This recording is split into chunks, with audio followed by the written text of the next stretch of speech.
পৃথিবীর সবচেয়ে দীর্ঘ গর্ভধারণের সময় হাতির প্রায় ২২ মাস, অর্থাৎ প্রায় ২ বছর।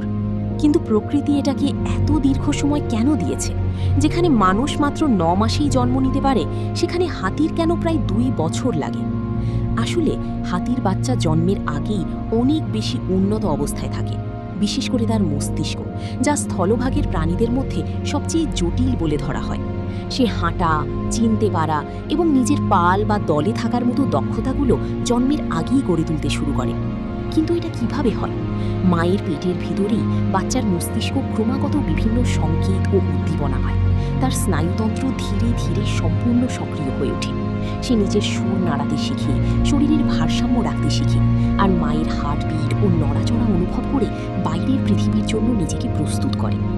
এই সময়ে প্লাসেন্টার মাধ্যমে সে নিয়মিত পুষ্টি ও অক্সিজেন পায়, যার ফলে তার শরীর ও মস্তিষ্ক দ্রুত বেড়ে ওঠে। এ কারণেই জন্মের আগেই তার পেশিগুলো বেশ শক্তিশালী হয়ে যায় এবং তার সমন্বয় ক্ষমতা, কোঅর্ডিনেশন তৈরি হয়ে যায়। যখন একটি হাতির বাচ্চা জন্মায়, তখন তার ওজন প্রায় ৯০ থেকে ১২০ কেজি হয়।